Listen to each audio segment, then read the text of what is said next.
조연, 주연을 빛나게 하는 조연이라는 제목으로 오늘 말씀 보도록 하겠습니다. 같이 한번 말씀 읽겠습니다.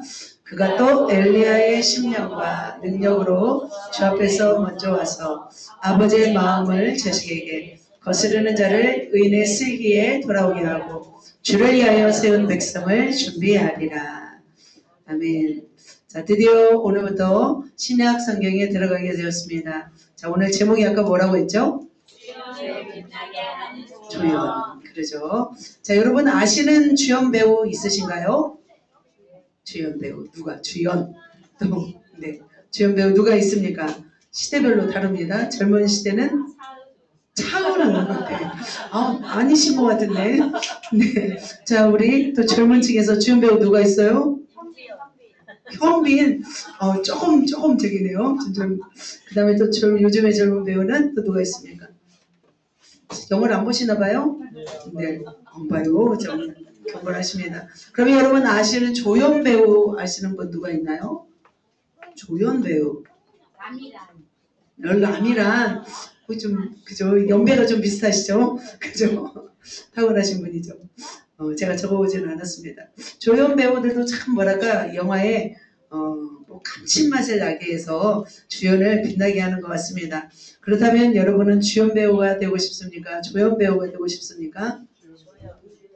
조연 배우가 되고 싶다고 하신 분이 있고 주연 배우가 되고 싶다고 하신 분이 있습니다. 우리는 주연으로도 살아가지만 하나님이 우리를 이 땅에서 어떤 배우로 부르셨냐면 조연 배우로 부르셨다는 사실입니다. 그렇다면 우리의 진정한 주연 배우는 누굴까요? 예수님이시죠. 우리는 예수님을 위해서 우리는 조연이 되어야 될 줄 믿습니다.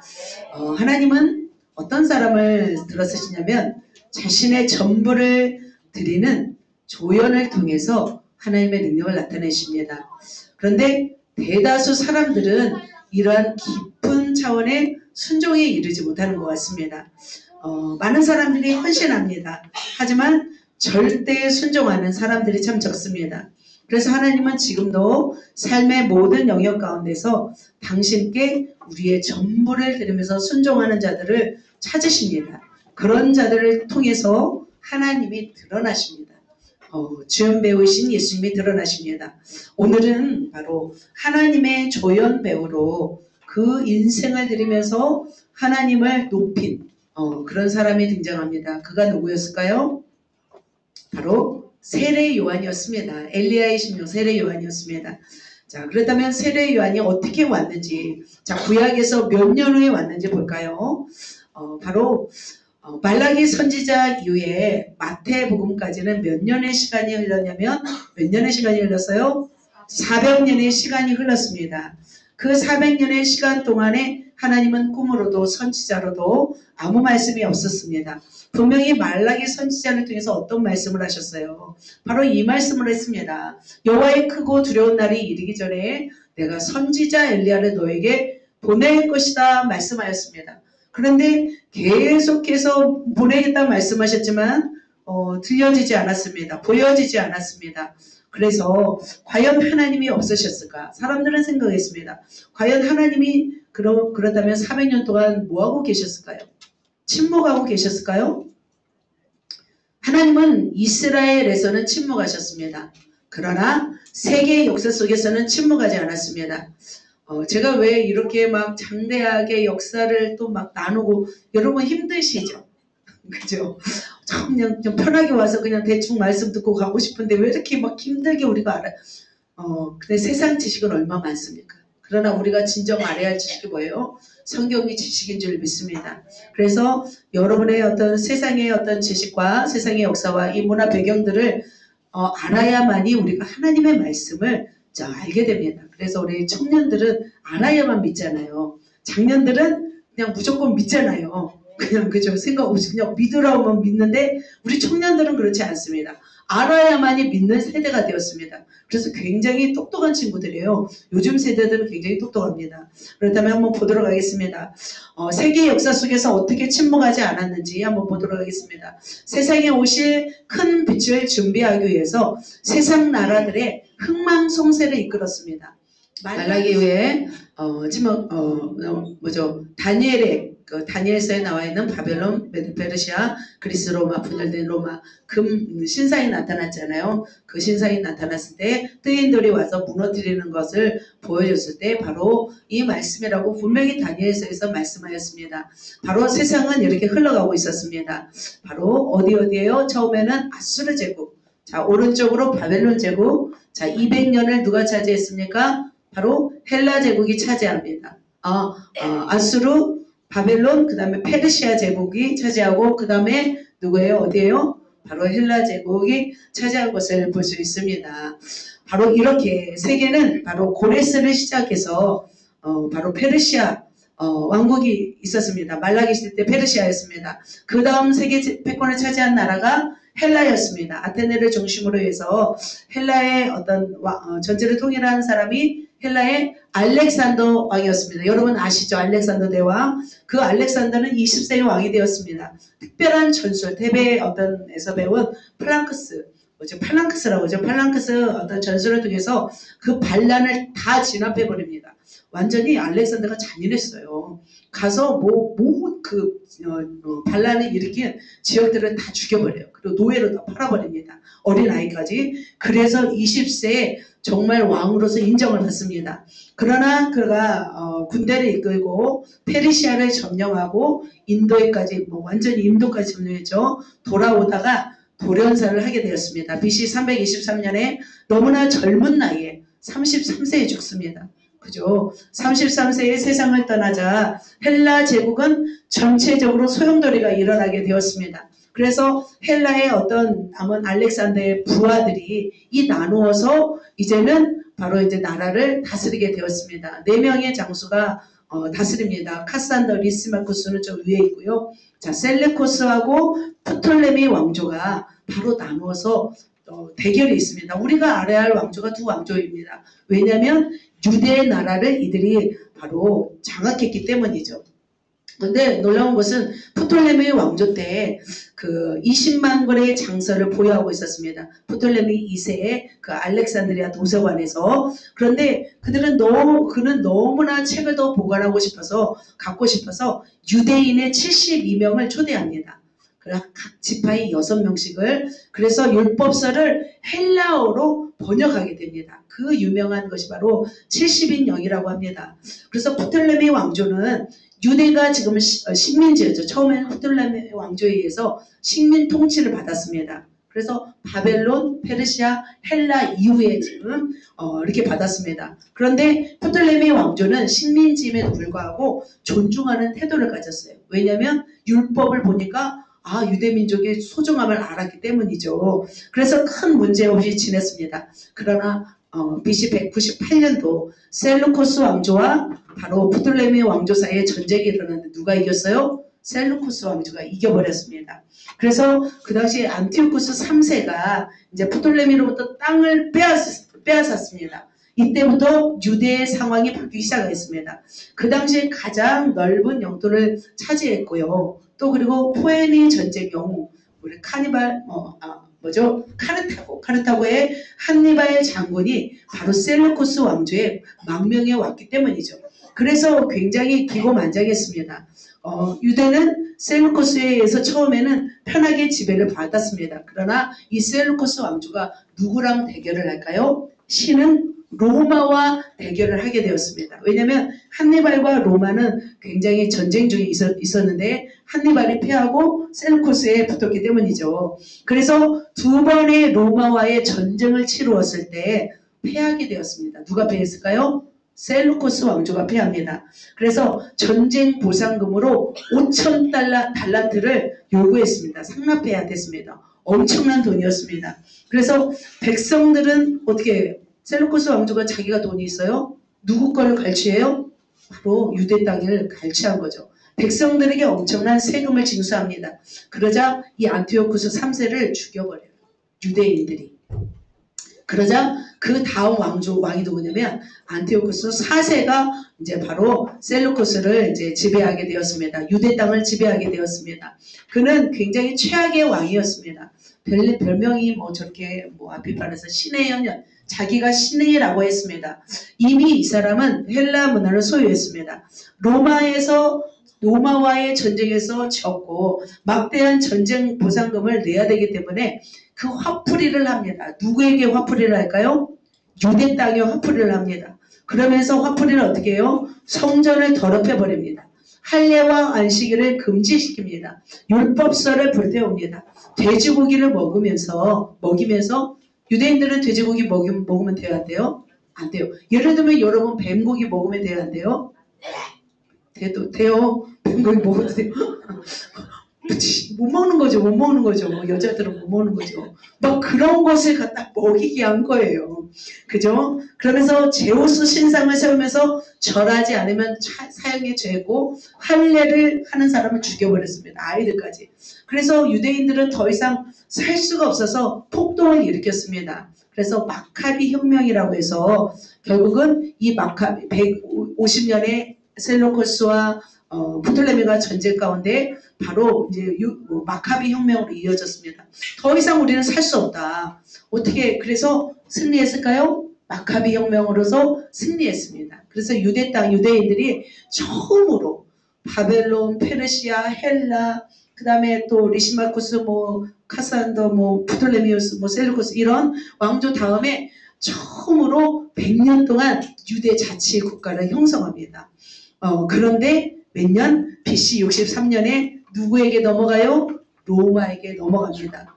로마는 8세기 왕정으로 출발한 작은 국가였습니다. 그런데 나중에는 공화정으로 바꾼 후에 원로원을 중심으로 집단 지도 체제를 유지했습니다. 지중해를 평정해요. 나중에 예수님 당시에 BC 63년에 그리고 지중해를 호수로 만들어 버립니다. 로마는 거대해졌습니다. 로마가 이제는 전 세계 패권을 차지하게 되었습니다. 잠깐 100년 동안 유대 국가를 이룬 다음에 다시 또 로마에 의해서 지배당하게 되었습니다. 그렇다면 그들의 마음은 어땠을까요? 유대 백성들은 말로 할 수 없을 만큼 누구를 열망했을까요? 하나님을 열망했습니다. 하나님의 침묵은 바로 말로 할 수 없는 열망을 불러일으키게 되었습니다. 그 열망이 있었어요. 이스라엘 백성들이 이제는 드디어 누구를 열망하는 거예요? 하나님을 열망하는 거예요. 400년 동안 하나님이 안 계셨을 동안에는 계속 침략을 당했습니다. 그 열망이 하늘에 사무치자 하나님은 메시지를 담은 사람을 보내십니다. 그 사람이 누구였어요? 세례 요한이었습니다. 그는 자신이 주인공이 아닌지를 알았습니다. 주인공을 위해서 자신이 조연으로서 역할을 해야 되는 것을 알았어요. 주님이 오실 길을 예비하였어요. 그래서 낮고 천한 말구에 오실 그 예수님을 맞이하기 위해서 미리 이 땅에 오신 거죠. 6개월 전에. 그래서 사촌이기도 해요. 예수님과 사촌지간이기도 하고 세례 요한은 예수님보다 6개월 먼저 탄생했습니다. 그렇다면 그가 주님이 오심을 준비하기 위해서 그가 한 일은 무엇인지를 오늘 살펴보면서 저와 여러분도 마찬가지죠. 주님은 다시 오세요? 안 오세요? 다시 오세요. 주님이 다시 오시기를 누가 예비해야 될까요? 우리가 예비해야 되는 거예요. 그래서 세례 요한이 어떻게 주님의 오심을 예비하였는지 우리가 살피고 우리도 마찬가지로 주님의 오심을 우리가 나심을 기뻐할 수 있지만 다시 주님이 오실 일을 예비하는 것이 우리의 사명입니다. 어떻게 그것을 준비해야 될지 두 가지를 말씀드릴 때 여러분이 정말 말씀을 가슴에 새겨서 이 말씀대로 살아내시기를 축복합니다. 말씀을 들어갑니다. 자, 주연 배우를 빛나게 하는 주연. 무엇을 했을까요? 첫 번째 있습니다. 자기 비움. 누구를 준비했어요? 자신을 준비했습니다. 자기 비움을 통해서 우리는 자기 자신을 준비해야 됩니다. 저와 여러분 다른 사람을 준비하기 전에 누굴부터 준비해야 돼요? 내 자신부터 준비해야 됩니다. 그렇다면 무엇을 해야 돼요? 자신을 비워야 됩니다. 세례 요한은 자기 비움을 통하여 주님의 길을 예비했습니다. 그렇다면 그는 무엇을 비워냈을까요? 그는 세상의 화려한 정치적, 종교적 출세의 길을 포기했습니다. 왜 포기했을까요? 그의 부모의 직업은 무엇이었을까요? 그의 부모의 직업은 제사장이었습니다. 제사장 가문에서 태어났다면 얼마든지 제사장이 될 수 있는 종교적 기득권을 가질 수 있었습니다. 그러나 그는 그의 모든 기득권을 포기하고 철저히 비워냈습니다. 그러면서 불꽃 같은 인생을 살다가 안개처럼 사라지는, 햇빛이나 이슬처럼 사라지는 인생을 살았습니다. 예수님보다 6개월 먼저 태어나셨다가 예수님의 주연 배우로 등장하실 때 그는 조용히 그의 생을 마감했던 것을 볼 수 있습니다. 그의 태어남은 굉장히 예사로운 일이 아니었습니다. 유대 땅 예루살렘에 사가랴라는 제사장이 있었습니다. 그는 아비야 반열에 속하였습니다. 여러분이 성경을 읽다 보면 이렇게 나오잖아요. 자, 다윗 왕 때 바로 이런 일이 있었습니다. 제사장의 직무 효율을 높이기 위해서 모든 제사장을 24반열로 나누었습니다. 그래서 24반열로 나누어서 우리도 이제 셀별로 나누잖아요. 지셀, 영미셀, 또 순자셀이 나옵니다. 어떤 순자? 유순자셀. 유순자 권사님 한번 이름이 멋있는데 순자셀 하니까 굉장히 구수하시더라고요. 구수. 네. 이렇게 나눈 것처럼 바로 그들도 24반열로 나누었습니다. 그래서 1년에 2회 일주일씩 예루살렘에 올라가서 제사장의 직무를 수행하게 되었습니다. 아비야 반열은 8번째였습니다. 사가랴의 아내 역시 뭐였냐면 아론의 후손이었고 바로 이름이 엘리사벳이었습니다. 부부는 굉장히 경건했습니다. 그래서 하나님의 계명과 율법을 지키는 그런 사람이었습니다. 같이 한번 읽겠습니다. 유대 왕 헤롯 왕 때 한 사람이 있었으니 그 이름은 사가랴요 그의 아내는 아론의 자손이 이름은 엘리사벳이라. 그들은 굉장히 규율을 지키면서 성실하게 살았습니다. 그런데 둘 사이에는 뭐가 없었어요? 아이가 없었습니다. 제사장의 특별히 뭐 일반 백성들의 아이가 없다면 뭐 없을 수 있지만 아비야 반열에서 제사장 가문에서 제사장이 없으면 어때요? 그 가문은 굉장히 망하는 거예요. 망하는 거예요. 그래서 아이가 없어서 굉장히 고통스러웠습니다. 더군다나 나이가 젊으면 괜찮습니다. 근데 더 이상 이제는 아이를 낳을 수 없는 나이가 되었습니다. 자식이 없다는 것은 그 당시에 수치와 고통이었습니다. 지금과 다른 시기였습니다. 어느 날 사가랴는 바로 자기의 반열 8번째 임무를 완수하기 위해서 바로 예루살렘에 올라가서 하나님의 제사장의 직무를 수행하고 있었습니다. 그런데 바로 분향단에 향을 피우는 차례였습니다. 그러니까 제사장이 들어가서 향을 피우고 있을 때 백성들은 밖에서 기다리고 있었습니다. 성수에서 기도하고 있었습니다. 어떤 일이 일어났는지 볼게요. 바로 누가 나타나요? 천사가 나타납니다. 사가랴여 무서워하지 말라. 계속 간구했나 봐요.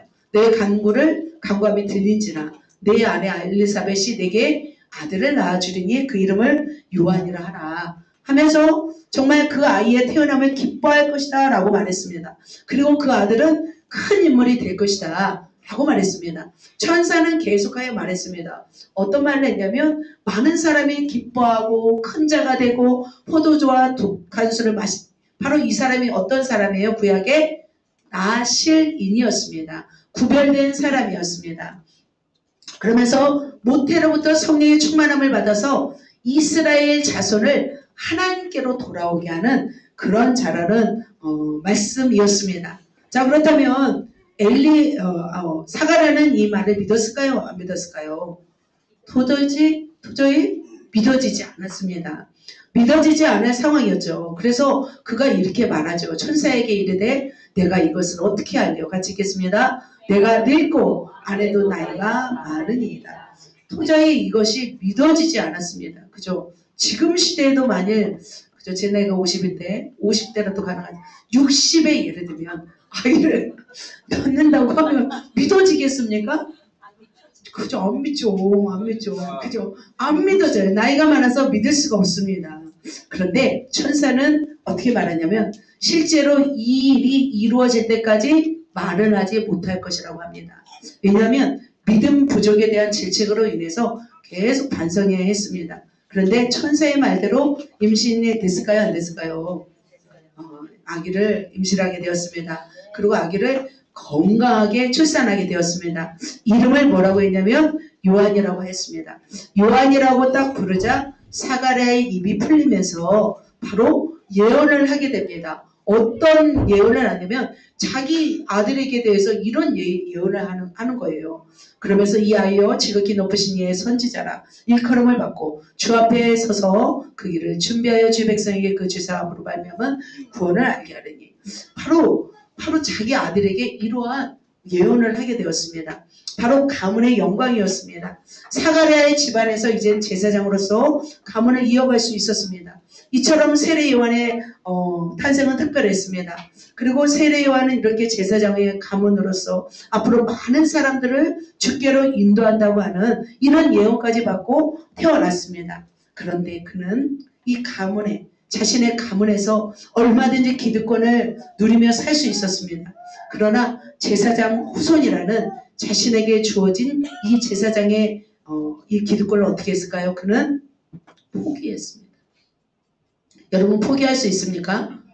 여러분이 삼성가의 사장입니다. 근데 아무튼 셋째, 넷째로 막 태어났습니다. 여러분에게 물려준다 그러면 거기만 있어도 어떻게 해요? 유산이 얼마예요? 몇백억. 그죠? 되겠죠. 제일 적어봤자. 근데 그것을 어떻게 했다는 거예요? 포기하는 거예요. 그는 어디로 가서 살았는지 아세요? 같이 읽겠습니다. 아이가 자라며 심령이 강하여지며 이스라엘에게 나타나는 날까지 빈들에 있습니다. 세례 요한은 홀로 빈들에 가서 광야에서 살았습니다. 그는 왜 광야에 가서 살았을까요? 하나님의 첫 번째는 인도하심이었습니다. 그 당시 가야바와 안나스가 대제사장으로 있었습니다. 안나스가 장인이었습니다. 거룩을 볼 수 없는 무법천지였습니다. 하나님은 그를 광야로 이끄셨습니다. 광야에 가면 어떻게 할 수 있어요? 오직 하나님만 볼 수 있는 그런 곳이었습니다. 그는 순종했을까요? 안 했을까요? 그는 순종했습니다. 안 간다 그러면 하나님의 다리몽둥이를 분질러서 데려갈까요? 아닌 거죠. 순종했기 때문에 간 거죠. 광야의 거칠고 척박한 환경에서 하나님께 초점을 맞추며 살았습니다. 광야의 삶은 그 당시 종교 지도자들의 삶과 구별되었습니다. 세례 요한의 탄생은 거대했지만 그의 삶은 너무나 초라했고 소소했습니다. 그런데 그는 광야에서 자라면서 심령이 강하여졌고 탄탄한 야성과 영성을 소유하게 되었습니다. 하나님은 때로는 저와 여러분을 어디로 보내실까요? 광야로 보내십니다. 다윗도 광야에서 살았습니다. 모세도 광야에서 40년 동안, 요셉도 광야에서 13년 동안, 바울도 광야에서 3년, 또 다소에 가서 10년 보냈습니다. 광야의 거친 바람을 통해서 심령이 단단해지고 굳건해집니다. 제가 예전에 바닷가에서 이렇게 잠깐 있었잖아요. 바다에 있을 때 해풍을 견딘 배추는 일반 배추와 달라요. 맛이 다릅니다. 아삭함을 많이 소유하고 있습니다. 해풍을 맞고 자란 무는 그 식감을 따라갈 수가 없습니다. 진짜 단단하고 맛있습니다. 그렇다면 여러분 어떤 광야를 여러분이 경험하고 있는지요? 광야는 반드시 거쳐야 될 줄 믿습니다. 세례 요한은 이스라엘에게 나타나는 날까지 빈들에 있었습니다. 빈들에서 그러면 홀로 있었을까요? 누군가 있지 않았을까요? 네, 누군가 있었습니다. 자, 쿰난 공동체라는 그런 공동체가 있었는데요. 그 공동체가 머문 곳에서 사해사본이라는 것이 발견되었습니다. 하나님의 말씀, 또 이것을 암기해서 적었던 말씀들. 자, 어떤 일이 있었냐면 마지막 왕조가 아까 있었잖아요. 막가비 혁명으로 인해서 유대 왕조, 그 왕조가 100년 동안 있었을 때 바로 하스모니안 왕조라고 했습니다. 그런데 그 왕조가 거의 끝날 때쯤 되어서 타락하기 시작했습니다. 바로 마지막 왕조가 힐카누스하고 아리스토블루스 둘이 대결하고 있었을 때 바로 강력한 굉장히 똑똑한 사람이었어요. 아리스토블루스가. 근데 그가 죽었습니다. 그가 죽고 그의 아내는 누구랑 결혼하냐면 얀네우스와 결혼을 하고 대제사장의 직분을 받아서 나름대로 권력을 유지하려 했습니다. 이때 반대하는 사람들이 있었어요. 누구였냐면 바리새파 사람들이었습니다. 성경에는 바리새파 사람들이 굉장히 안 좋은 모습으로 나오잖아요. 그런데 그 바리새파 사람들이 엄청나게 반대를 했습니다. 왜냐하면 제사장의 아내는 어떻게 해야 돼요? 처녀여야 되고 그리고 불륜 관계에서 결혼할 수 없다는 거였어요. 그래서 어떻게 했냐면 권력을 가지고 800명의 바리새인을 십자가에 못 박여 죽여요. 그런 잔인한 일이 있었습니다. 그러자 수천 명의 바리새파들이 어떻게 했을까요? 도망을 갑니다. 광야로 도망을 갑니다. 그리고 그들이 세속을 버리면서 바로 거룩을 소망하면서 공동체를 이루어요. 쿰난 공동체. 그들을 SNF라고도 부르기도 하죠. 아마도 세례 요한은 이 쿰난 공동체에 들어가지 않았을까라는 생각이 듭니다. 그는 척박한 환경이었고 그는 그렇게 살아갔습니다. 그런데 그는 또 무엇을 포기했냐면 바로 자신의 유익을 포기하고 몸을 포기하고 음식을 포기하였습니다. 바로 읽겠습니다. 요한은 역대와 털 옷을 입고 허리에 가죽띠를 띠고 음식은 메뚜기와 석청이었더라. 자, 낙타 털옷을 따셨겠네요, 그죠? 낙타 털옷을 고급진 옷 아닐까요? 여우털 그죠? 하지만 뭘 먹었대요? 자, 여러분 메뚜기를 먹었을까요? 다른 걸 먹었을까요? 다른 메뚜기예요. 여러분 세례 요한이 맨날 메뚜기 잡으러 다녔겠어요? 거기서? 메뚜기는 뭐에 있을 때 있는 거예요? 식물이 있는 곳에 메뚜기가 있는 거예요. 광야에는 식물이 없어요. 메뚜기는 쥐엄 열매라고 하는 것입니다. 그래서 번역하는 과정 속에서 바로 메뚜기라고 이제 했지만 메뚜기와 같대요. 쥐엄 열매. 쥐엄 열매는 누가 먹었어요? 탕자가 막 먹고 싶어 했잖아요. 아주 열악한 음식이었습니다. 제가 오늘은 사진을 준비하지 않았지만 바로 그렇게 어떻게 보면 자신의 배를 채울 정도만 음식을 섭취하면서 비움의 삶을 살았습니다. 그래서 바로 세례 요한은 기득권을 포기하였고 배부름을 포기하였고 안락함을 포기하였습니다. 자, 한 사람의 지도자가 이처럼 준비되어서 하나님의 사람이 된다는 것은 자기의 비움이 필요합니다. 여자가 낳은 사람 중에 이보다 더 큰 이가 없다고 하는 사람이 바로 세례 요한이었습니다. 철저히 자신을 비우기 위해서 광야에 가서 살았습니다. 자신의 연마였습니다. 그리고 주님이 오실 길을 예비하기 위해서 그는 그 조연의 길을 택하였던 것을 볼 수 있습니다. 세례 요한이 이런 고백을 하였습니다. 신부를 취하는 자는 신랑이나 서서 신랑의 음성을 듣는 친구가 크게 기뻐하나니 나는 이러한 기쁨으로 충만하였노라. 주님이 높임받고 자기는 그냥 주님의 나심으로만 기뻐한다는 거죠. 신랑의 음성을 듣는 친구가 더 기뻐한다는 거죠. 자신은 그냥 주님으로 인해서 기뻐하는 삶을 살았습니다. 자신의 존재를 알았습니다. 그의 삶의 전부는 바로 주님이었고 자신은 사라지는 존재라는 걸 알았습니다. 그래서 그의 존재는 허무하게 죽음을 맞이했습니다. 그저 갈릴리, 헤롯에게 이복, 나중에 설명하겠지만 그 아내 헤로디아로 인해서 죽음을 당하였습니다. 헤롯에게 죄를 신랄하게 비판함으로 인해서 결국 감옥에 갇히게 되었고 30대 초반에 죽음을 맞이하였습니다. 이제 막 스타덤에 올랐습니다. 그러나 어떻게 해요? 감옥에 있는 그가 목을 베임으로 인해서 그 흔적이 지워지게 되었습니다. 그래서 그의 강력했던 삶도 사라지게 되었습니다. 자, 그는 삶과 죽음에 대한 미련이 없었습니다. 왜 그는 미련이 없었을까요? 자신을 비웠기 때문입니다. 그는 자기가 없었습니다. 주님을 위해서 준비되어 주님의 일을 하고 나는 무익한 종입니다. 이 고백을 할 만큼 철저하게 자기 비움에 철저했던 것을 볼 수 있습니다. 그렇다면 사랑하는 성도 여러분, 저와 여러분은 어떠하신지요? 엄밀히 말하면 우리는 그렇습니다. 우리가 신앙이 더 깊어지면 깊어질수록 우리는 하나님께 나아갑니다.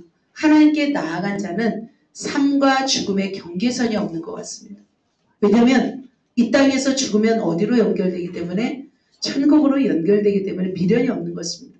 그래서 우리의 고백은 어떻게 해야 되냐면 나는 없습니다. 주님만 있습니다. 여러분 이런 고백을 하고 있는지요?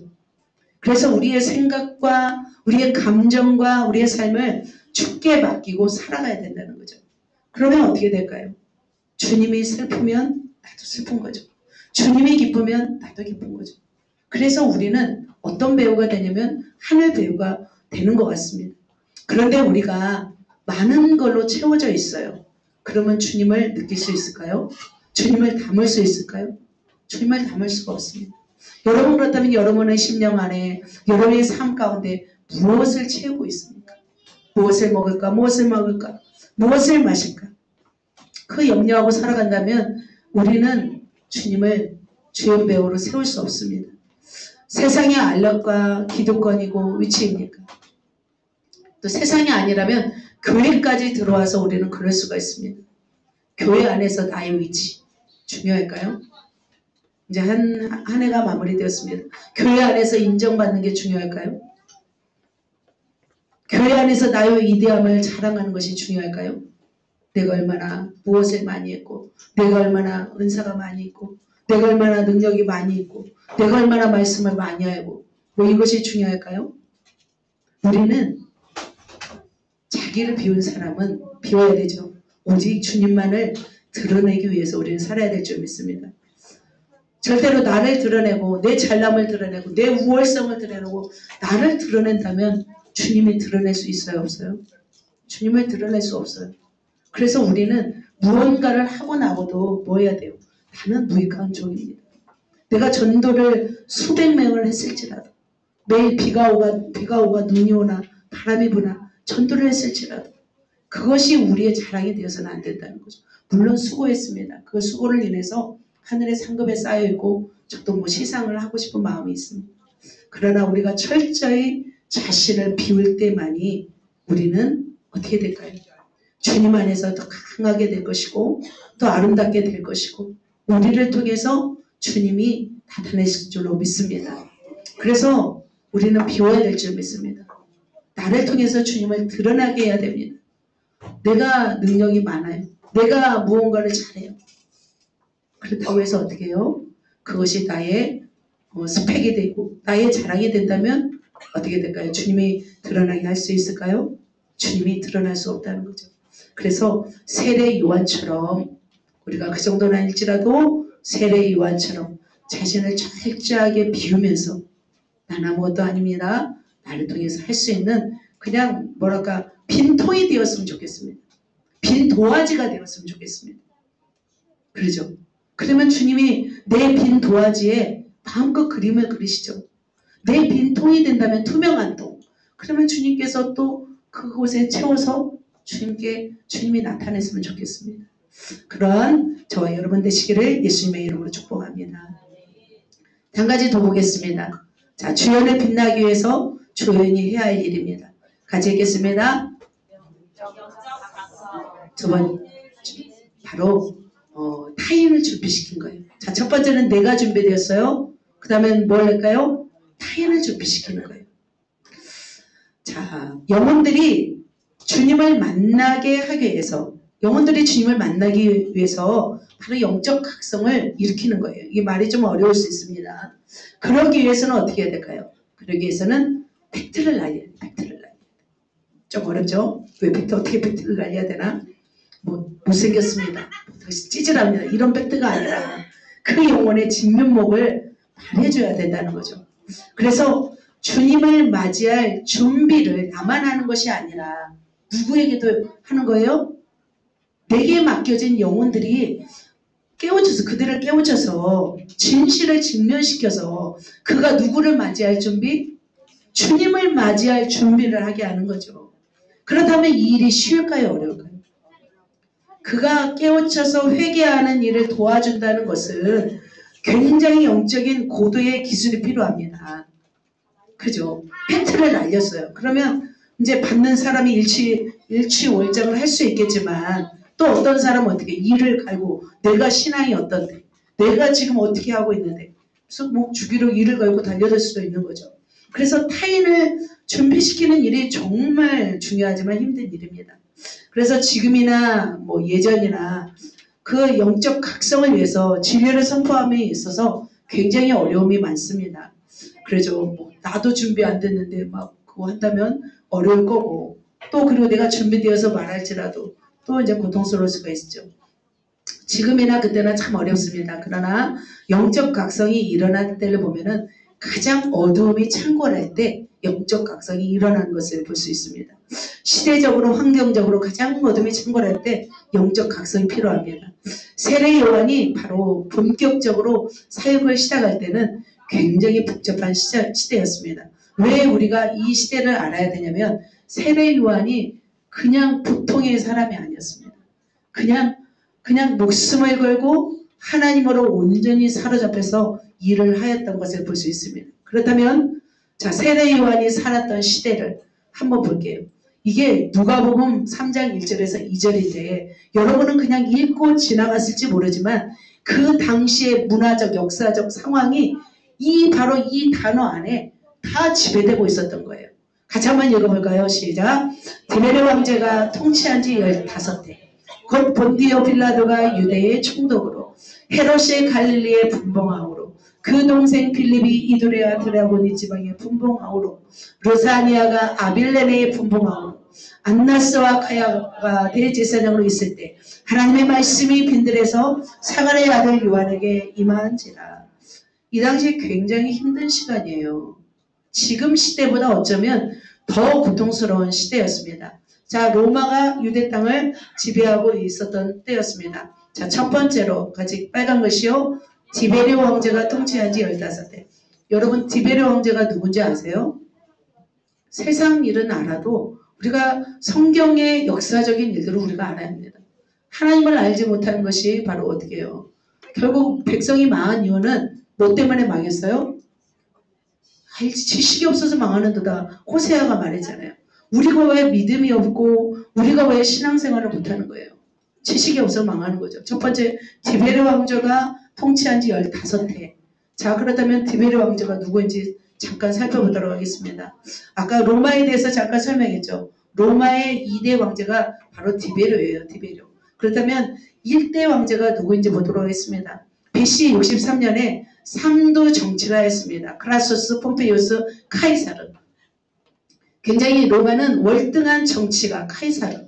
굉장히 탁월한 사람이었습니다. 그리고 탁월한 파워, 굉장히 힘이 있었던 사람이 폼페이우스였어요. 근데 폼페이우스는 굉장히 뭐 해적도 소탕하고 굉장히 뭐 전쟁에 능한 사람이었습니다. 동방원정도 하고 그렇지만 폼페이우스는 연설을 못했더라고요. 그 다음에 재력가였습니다. 크라소스가 이제 들어왔습니다. 각축전이 들어왔는데 결국은 어떻게 되었냐면 폼페이우스하고 카이사르 두 사람의 대결이 시작되었습니다. 폼페이우스는 BC 62년에 해적 소탕을 마쳤어요. 그 당시 굉장히 해적들이 많았습니다. 바다에. 그리고 동방 원정을 성공하고 로마로 입성했습니다. 카이사르는 갈리아 전쟁을 무사히 마치고 루비콘 강에서 주사위를 던지면서 들어왔습니다. 그죠? 왔노라 보았노라 이겼노라 하면서 주사위는 던져졌다 하면서 바로 로마로 진격해 왔습니다. 바로 폼페이우스와 카이사르가 각축전을 벌였을 때 누가 이겼어요? 카이사르가 이겼습니다. 카이사르가 1대 바로 3도 정치를 마치고 바로 이렇게 왕으로 등극합니다. 그런데 이 카르사르도 얼마 살지 못합니다. 바로 블루투스에 의해서 죽음을 당합니다. 그렇다면 강력한 그리고 클레오파트라와 카리사르 사이에서는 아이도 태어난 거 아시죠? 자, 그렇게 뭐 이집트를 또 먹을 만큼 카이사르가 지배했던 영역은 어마어마했습니다. 자, 카이사르가 죽고 나서 로마는 흔들렸습니다. 흔들리지 않았습니다. 그 다음 3도 정치가 일어납니다. 바로 누구였어요? 안토니우스하고 옥타비아누스하고 아우구스투스라고도 부릅니다. 옥타비아누스를 성경에는 아구스도라고 부릅니다. 그리고 세 번째 레피두스. 이제 세 사람이 숨막히는 권력 투쟁이 있었지만 결국 두 사람입니다. 두 사람이 이제 결국은 옥타비아누스를 아우구스투스라고 합니다. 그리고 안토니우스 두 사람이 이제 권력 투쟁이 있었습니다. 카이사르는 굉장히 정치 안목이 있었습니다. 그래서 옥타비아누스가 한 18살이었어요. 안토니우스가 34세였어요. 얼마든지 안토니우스를 설정할 수도 있음에도 불구하고 바로 그 카이사르는 바로 옥타비아누스를 바로 이제 옥타비아누스에게 승계를 합니다. 그런데 밀려났잖아요. 누가? 안토니우스가. 또 누가 밀려났어요? 클레오파트라가 밀려났습니다. 그래서 이 옥타비아누스하고 바로 대결을 합니다. 바로 옥타비아누스에게 싸우기 위해서 안토니우스와 클레오파트라가 둘이 손을 잡습니다. 그죠? 자, 나름대로 클레오파트라도 자식이 있었잖아요. 카이사르의 자식이 있었기 때문에 자기 자식을 로마의 황제로 내세우고 싶었죠. 하지만 밀려나 버렸죠. 그래서 안토니오스와 클레오파트라는 서로 사랑을 했고 손을 잡고 싸웠습니다. 여러분이 아는 그 전쟁이 뭐예요? 악티움 해전에서 결국은 누가 이겨요? 옥타비아누스가 승리했습니다. 그래서 승리하고 나서 옥타비아누스는 바로 황제의 자리에 앉습니다. 그러나 이 사람이 굉장히 위선적이었습니다. 머리 쓰는 정치가였습니다. 그래서 옥타비아누스가 누구랑 결혼을 하냐면 왕이 된 뒤에 유부녀랑 결혼을 합니다. 자, 행진을 하고 있었을 때 리비아라는 유부녀가 있었습니다. 불륜의 사랑에 빠집니다. 첫눈에 반했습니다. 그 당시 리비아는 티베리우스라는 바로 아까 누구예요? 2대 황제의 바로 3살짜리 아들을 데리고 있었고 뱃속에는 임신을 하고 있었어요. 둘째는 임신하고 있었습니다. 그래서 옥타비아누스는 리비아를 남편과 강제 이혼시켜요. 그리고서 그 리비아를 아내로 맞습니다. 그리고 누구를 데리고 티베리우스 자기 양자로 삼습니다. 그리고 나서 옥타비아누스는 자기의 딸 율리아, 천방지축 율리아와 결혼을 시킵니다. 티베리우스가 컸을 때. 그리고 나서 왕위를 계승하게 되었습니다. 그래서 로마의 2대 황제가 누구예요? 티베리우스예요. 옥타비아누스의 양아들이었습니다. 그가 바로 디베르 형제였습니다. AD 14년부터 37년까지 이렇게 합니다. 그래서 첫 번째 아우구스투스, 두 번째 티베리우스, 세 번째 칼리굴라, 네 번째 글라디우스, 다섯 번째가 네로 황제였습니다. 이렇게 로마의 역사는 흘러가고 있습니다. 바로 이렇게 티베리우스가 황제가 있었을 때 이렇게 땅을 차지하고 있었습니다. 자, 그렇다면 바로 이때였습니다. 그리고 굉장히 상황이 복잡했죠. 한 번 더 얘기했습니다. 자, 두 번째부터. 자, 헤롯이 갈리의 분봉왕으로 있었습니다. 자, 첫 번째로는 디베르 황제였고, 두 번째는 헤롯이 분봉왕으로 있었습니다. 자, 헤롯이 분봉왕으로 있었을 때 당신은 더 골 때렸어요. 헤롯은 더 골 때리는 존재였습니다. 성경에는 헤롯이라는 존재가 있는데 다 동일한 존재가 아니었어요. 사도행전에 나오는 헤롯과 복음서에 나오는 헤롯이 다 달랐습니다. 복음서에 나오는 헤롯은 바로 대헤롯이었다면 사도행전 쪽 나오는 헤롯의 아들들이었습니다. 자, 헬라 이후 100년 동안 유대 자치 독립국가를 존속하고 있었습니다. 그렇다면 헤롯이 언제 등장했을까? 헤롯은 누구였을까? 왜냐하면 성경에 사복음서에 쭉 나옵니다. 사도행전에 쭉 나옵니다. 그리고 신약 성경에 계속해서 그 헤롯이라는 존재가 나옵니다. 예수님을 괴롭히고 예수님의 제자들을 괴롭힙니다. 바로 유대 말렵에 바로 힐카누스에 의해서 정복당한 나라가 있었어요. 에돔. 여러분 에돔이 어느 나라인지 알죠? 에서의 후손이죠. 강제로 유대교로 개종을 시킵니다. 그때 바로 에돔의 대표가 누구였냐면 헤롯이었습니다. 헤롯의 아버지 안티파터가 바로 에돔이라는 지역을 바로 관할하고 있었고 대표였습니다. 그는 군사력과 용맹을 가진 폼페이우스와 동맹을 맺습니다. 그때 폼페이우스가 동방을 원정으로 왔다고 했잖아요. 해적을 소탕하고 그때 바로 헤롯의 아버지가 폼페이우스를 붙잡습니다. 그리고 유다를 배신합니다. 그러자 헤롯의 아버지를 유대인들이 다 죽여버립니다. 그러자 헤롯은 두려워요, 안 두려워요? 두렵습니다. 그래서 어디로 갈까요? 로마로 갑니다.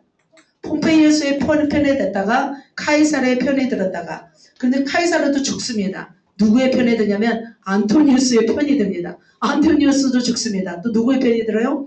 아우구스투스, 옥타비아누스의 편이 됩니다. 그래서 이 헤롯은 굉장히 뭘 가지고 있냐면 간교했어요. 신임을 얻을 만큼 정치력이 탁월했습니다. 성격은 굉장히 잔인했습니다. 그럼에도 불구하고 정치력이 너무 탁월하기 때문에 로마의 정권이 바뀔 때마다 그들의 인정을 얻어냈습니다. 그래서 헤롯을 어떻게 해요? 유대의 왕으로 임명하게 되는 것을 볼 수 있습니다. 그래서 헤롯이 이렇게 왕이 되었습니다. 헤롯은 백성의 관심을 사기 위해서, 왜냐하면 자신 에돔 사람이잖아요. 에돔 사람이 지금 유대에 와서 왕으로 살고 있잖아요. 그렇다면 유대 사람들이 그를 인정했을까요? 인정하지 않았어요. 그래서 하스모니안 왕조의 마리암네라는 가장 아름다운 공주와 결혼합니다. 그래도 이제 인정하지 않자 뭘 하냐면 예루살렘 성전을 건축합니다. 예루살렘의 헤롯 성전이라고 하죠. 그래서 신약시대에 그 예루살렘 성전을 건축한 사람이 헤롯이었습니다. 그런데 그 대헤롯 왕은 10년을 남겨놓고 잔인하고 살인적으로 변했습니다. 10명의 부인 가운데 2명을 죽입니다. 3명의 아들을 죽입니다. 처남과 장인 장모를 다 죽입니다. 그리고 대헤롯이 잘못된 게 뭐예요? 예수님 당시에 베르들레헴에 2살 아래 아이들 있잖아요. 다 죽인 사람이 누구예요? 대헤롯 왕이었어요. 그가 바로 이런 통치를 했다는 거죠.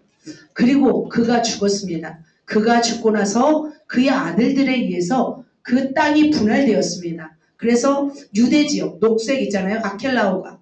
그리고 또 중간에 누구예요? 유대 사마리아 아켈라오가 이두메를 통치하고, 안티파스는 갈릴리, 좀 위에 있는 갈릴리의 호수를 중심으로 해서 안티파스가 하고요. 그 위에는 이제 또 빌립이라는 사람이, 빌립의 아들이 이렇게 차지한 걸 볼 수 있습니다. 그래서 두 번째 줄 보이잖아요. 두 번째 줄. 아리스토블로스, 빌립, 헤롯 안디바, 빌립 이세 뭐 이렇게 있는데, 이들이 바로 그 유대 땅을 관할하는 거예요. 자기가 분명히 에돔 사람임에도 불구하고 이스라엘을 다 관할했던 것을 볼 수 있습니다. 바로 이렇게 이런 헤롯 잔인한 왕이 이스라엘을 다스리고 있을 때 지금 세례 요한이 사역을 하고 있는 거예요. 세례 요한은 굉장히 힘듭니다. 한 번 더 봅니다. 또 뭐가 있습니까? 본디오 빌라도가 뭐예요? 유대의 총독으로. 자, 본디오 빌라도 우리가 오늘 아침에도 했죠. 본디오 빌라도에게 고난을 받아서. 본디오 빌라도에게 고난. 굉장히 고통스러울 거예요. 지옥에서 본디오 빌라도. 계속 막 본디오 빌라도에게 고통을 받아서. 왜냐하면 잘못했기 때문이죠. 본디오 빌라도는 누구였을까요?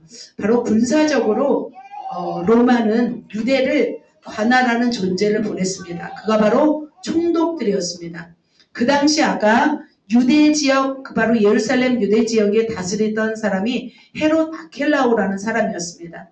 이제 다음 주에 한 번 더 말씀드리겠지만 헤롯 아켈라오 당시에 예수님이 피했어요. 헤롯이 죽자에 아켈라오가 너무 잔인했습니다. 그래서 몇천 명을 죽입니다. 폭동이 일어나니까. 그러자 옥타비아누스는 어떻게 하냐면 이를 폐위를 시킵니다. 그리고 나서 두 번째 왕 디베리오 왕조 때 바로 본디오 빌라도를 유대의 총독으로 파견합니다. 자, 본디오 빌라도가 누구였어요? 예수님을 십자가에 못 박도록 처형을 승인한 자였습니다. 그래서 바로 로마는 총독들을 그 관할에 보냈습니다. 그래서 로마 총독은 유대를 통치하면서 유대를 자극하지 않기 위해서 병력을 유대 예루살렘에 보내지 않고 어디에 놓았냐면 가이사라. 여러분 성경에 보면 가이사라 나오잖아요. 사도행전 보면 가이사라에 주둔시켰습니다. 그래서 백부장 고넬료도 나오잖아요. 백부장 고넬료도 바로 근무하고 있었던 사람이었습니다. 그래서 식민지에 반란이 일어날 경우에 로마 전역에 깔린, 로마는 뭘로 통한다고 했어요? 길로 통한다고 했잖아요. 로마가 길을 다 뚫어놨습니다. 그래서 소규모 군단을 보냈어요. 그러나 반란이 일어나면 그 길로 로마가 막 대군인들을 이렇게 보냈던 거죠. 바로 총독들이 관할하고 있었던 시대였습니다. 자, 헤롯이 왕이 되었고 총독이 또 군사를 지배하고 있고 꼼짝달싹 못하는 그런 상황이었습니다.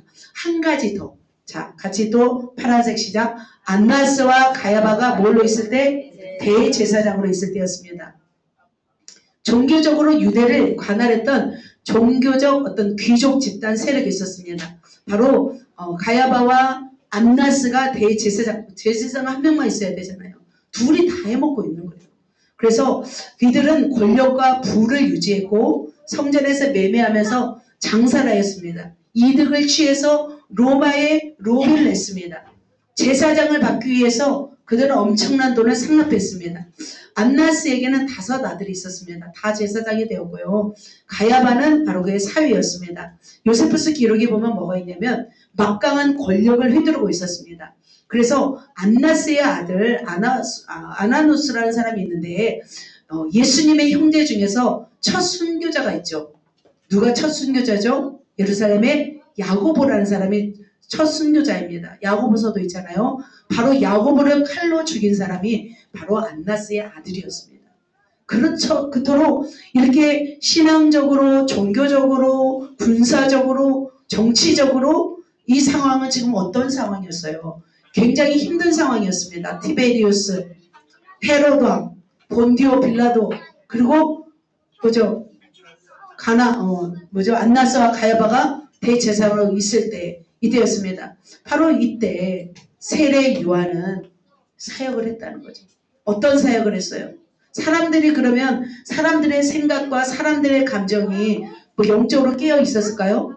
영적으로 깨어 있지 않아요. 너무 무서우니까. 무서운 이들의 말을 듣고 숨죽이며 살아야 했기 때문에. 그래서 세례 요한은 바로 이들의 지배 아래 있었던 사람들의 각성을 일으킨 것을 볼 수 있습니다. 그렇다면 이 일은 목숨 걸지 않으면 할 수 없는 일이었습니다. 세례 요한은 그렇다면 어떤 심령을 가지고 이들이 다스리고 있는 이 시대의 사람들을 일으켰을까요? 같이 한번 읽겠습니다. 시작. 가도 아버지의 마음을 자식에게 거스르는 자를 의인의 슬기에 돌아오게 하고 주를 위하여 세운 백성을 준비하기 위해서 그는 엘리야의 심정을 가지고 있었습니다. 그래서 주 앞에 먼저 와서 아버지의 마음을 자식에게, 우리 백성들에게 거스르는 자를 슬기로 돌아오게 하는 그런 백성을 준비하게 하는 그런 사람이었습니다. 자, 엘리야가 누구예요? 엘리야는 어느 시대 사람이에요? 구약시대 사람이었습니다. 바로 아합과 이세벨이 다스리고 있었을 때예요. 가장 영적으로 어두울 때, 가장 강력한 하늘 에너지, 하늘 불로 내린 그때 사역했던 사람이 바로 엘리야였습니다. 바로 세례 요한은 이 엘리야의 심령을 가지고 있었습니다. 가장 강력한 에너지가 불러내린 사람, 그 엘리야처럼 그런 심령을 가지고 있었습니다. 그런 심령이 아니면 백성들의 것을 영적으로 각성할 수 없는 것 같습니다. 그렇다면 그가 어떻게 영혼들을 깨우쳤을까요? 그가 전한 팩트는 무엇이었을까요? 그가 전한 말씀은 무엇이었을까요? 바로 이 말씀이었습니다. 같이 읽겠습니다. 요한이 세례받으러 나오는 무리에게 이르되 독사의 자식들아 누가 너에게 일러 장차올 진노를 피하라. 자, 어떤 말씀이에요? 무서워요? 독사 새끼들아 막 이렇게 욕하고 욕이 문제예요. 지금 뭐 회개가 먼저예요. 독사의 자식들아 장차 올 진노를 피하려 하더냐. 그러니까 예수님 그때 당시 이제 30세부터 이제 일을 하고 시작할 때 요단 동편에서 세례 요한이 세례를 주고 있었습니다. 이때 세례를 받으러 오는 사람 중에서 세례 요한의 눈에 거스르는 사람이 있었습니다. 어떤 사람들이었냐면 자칭 종교 지도자들이었습니다. 종교 기득권층을 차지하고 있었던 바리새인과 사두개인들에게 강렬한 메시지를 증거하기 있었습니다. 그들은 회개하기 위해서 오지 않았습니다. 세례받기 위해서 오지 않았습니다. 선풍적 인기를 끌고 있는 세례 요한에 대해서 그 동태를 살피기 위해 왔습니다. 그런데 세례 요한은 그 불순한 동기를 알았어요? 몰랐어요? 알고 있었습니다. 그래서 독사의 자식들아, 마귀의 자식들아 하면서 굉장히 감정을 담고 말을 하고 있었습니다. 그러면서 너희는 너희 아비의 마귀에게서 났으니 너희 아비의 욕심대로 행하고자 하는 자라 하면서 너희는 거짓말쟁이요 거짓의 아비가 되었음이라 이렇게 말하고 있습니다. 바로 경고하기 위해서 이렇게 거침없이 말했던 것을 볼 수 있습니다. 이들에게 누구도 감히 대항할 수 없었습니다. 그 세력에 대해서 아무도 말할 수가 없었습니다. 왜냐하면 그렇게 말하면 법정으로 끌려가 버리니까요. 그 당시 정치와 종교 어떻게 보면 다 관할하고 있었기 때문에 그들은 말할 수가 없었습니다. 그래서 세례 요한은 그들에게 열매로 아노니 하면서 이 돌들로도 아브라함이 자손이 되게 하리라. 이미 도끼가 나무의 뿌리에 놓였으니 좋은 열매 맺지 않은 나무마다 찢겨 불에 던지우리라. 너희들은 열매를 맺지 않기 때문에 결국 지옥 간다는 말씀을 과감하게 선포하였던 것을 볼 수 있습니다. 그래서 하나님의 기대를 만족시키지 못하면 무성한 무화과 나무 잎처럼 변해갑니다. 예루살렘 입성시에도 열매 없이 잎사귀만 무성한 무화과 나무 잎을 예수님이 저주하였어요. 바로 이렇게 세례 요한의 메시지는 굉장히 강렬했습니다. 직선적이면서도 강력하게 선포했습니다. 회개의 메시지를 선포할 때 엄중하고 단호했습니다. 타협이 없었습니다.